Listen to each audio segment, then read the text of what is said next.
Welcome to part 2. Now we've had a look at the theory. Now let's have a look at some specific activities which you can adapt, which use very few materials and would fit the teaching unplugged approach perfectly. I've got 12 activities for you. Here's the first 4. Let's look at this first one. Important numbers for me. Think of some numbers which are significant to you. For example, I've been married for 11 years. So the question is, how long have you been married?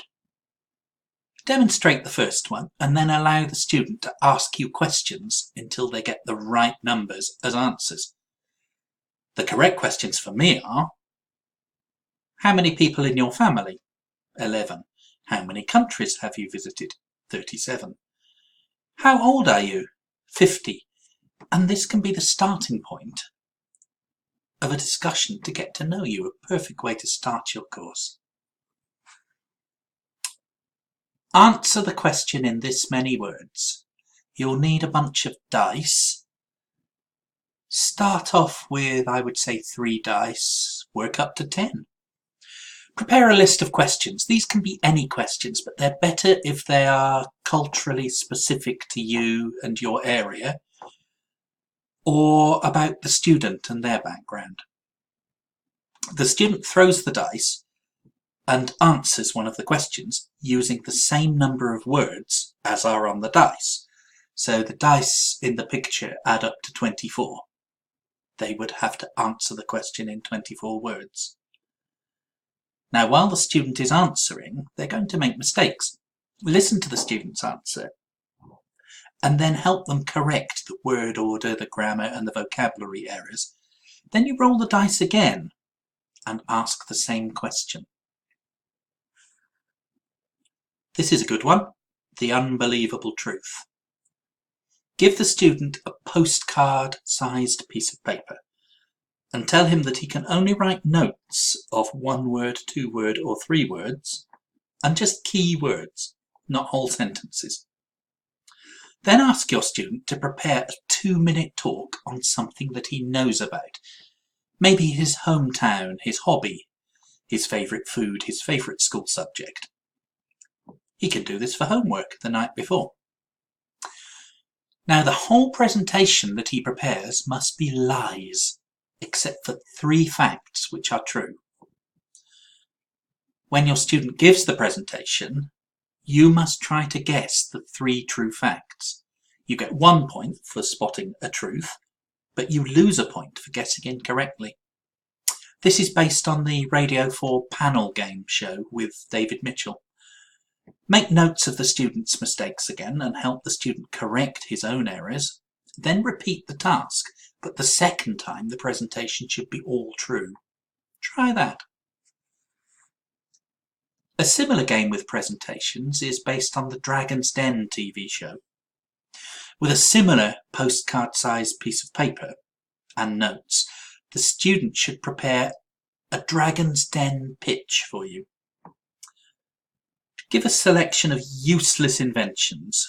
You can Google useless inventions and you get so many. Try watching with your students some successful and some unsuccessful Dragon's Den pitches on YouTube and help your student pinpoint the phrases that the entrepreneurs use to persuade the dragons to invest. Now, with both the Dragon's Den and the unbelievable truth, make notes of the student's mistakes, help your student correct their own errors, and then repeat the task. A negotiation is always a great way to practice first and second conditionals, giving opinions, disagreeing tactfully, using persuasive language. You can role-play a negotiation, for example, between a parent and a child, but make sure you take the role of the child and your student is the parent. Decide what you're going to negotiate, play the role-play, help the student fix his or her errors, and then reverse the roles and repeat. This is a very well known and very, very simple game for lower levels. It's 20 questions. You decide that you are a character from fiction, from real life, dead or alive, and the student can ask you 20 questions, but they can only ask, are you, can you, do you? And you can only answer yes, no, I don't know, or it's not important. For example, are you alive? No. Are you a man? No. Can you fly? No. Are you in a story? Yes. Do you fight people? Yes. Are you Wonder Woman? Absolutely. Every picture tells a story, isn't that the truth?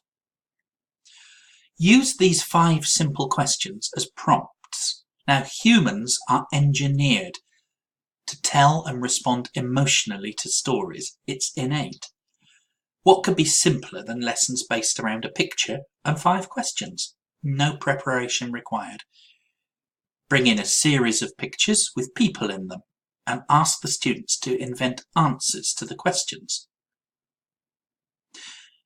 You will find that even students who don't consider themselves creative will be able to invent stories.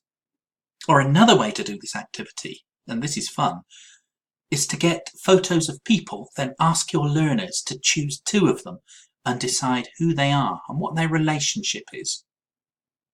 Then tell them that these 2 people have been in the news for doing something extraordinary, notorious, even criminal. To help your students begin, you can add an object and a place. For example, there was this man and this woman. There was a red motorbike and something happened outside a hospital. Before long, your learner will be thinking up lots of possible plots and you can have a great time with it. Explaining a dream is always a good one. Ask the student to select a number of unconnected images. Choose a set for yourself too. And using this list of adverbs here on the left, narrate the story of your dream. Look at the pictures here. For example, last night I was trying to rescue a cat from a tree. Time was running out when suddenly Superman arrived. After that, he flew into the tree and he took my cat. Surprisingly, he didn't fly away with the cat, but he walked onto a train. Actually, he didn't know where the train was going, but luckily I had a computer to Google the train journey. After that, Superman joined us with Santa, and they told us that they were going to the beach, so we happily joined them, and in the end we had a great holiday.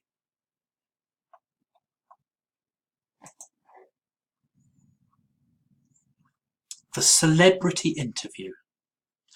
Now, the existence of a second language identity is often an obstacle to fluid and fluent self-expression.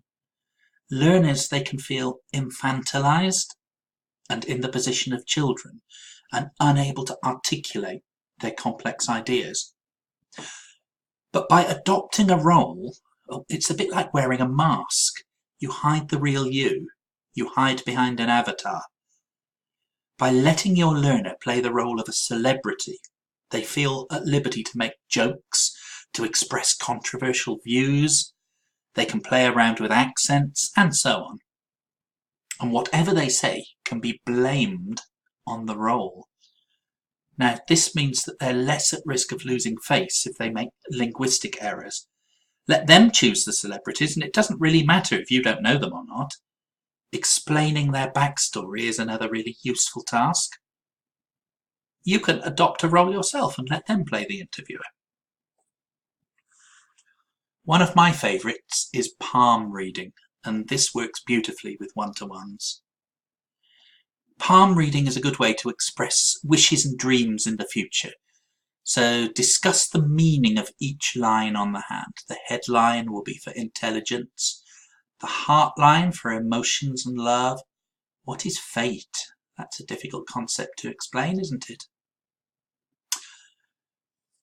Now, demonstrate the activity by reading your student's fortune and then ask her to do the same for you.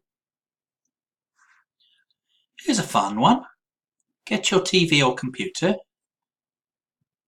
and mute the sound. You can play a video on silent and you and your student provide the narration, or you can dub the voices. And finally, here's a great activity. You can do this at the end of your course, and it's a good way of getting feedback on your teaching. Ask your learner to tell you what they would do if they were the teacher. Ask them to imagine that they're the teacher and that you are the student studying their own language. Set them some questions like, how would you plan the lessons?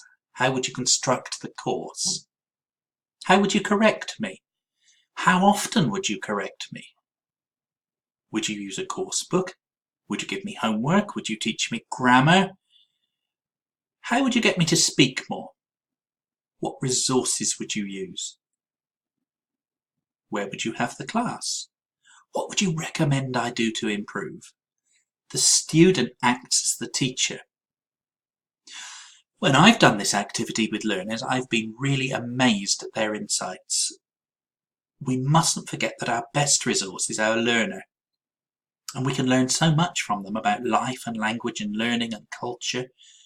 I love involving students in the process of teaching. It's a form of meta-teaching, teaching them about teaching, learning about learning, thinking about thinking.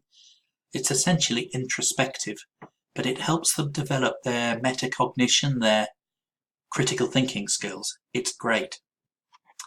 Anyway, I hope this has given you some ideas of activities which work without textbooks and without worksheets. I hope this will save you some time, and I'll be really happy to hear your feedback. Thanks very much for watching. Bye bye.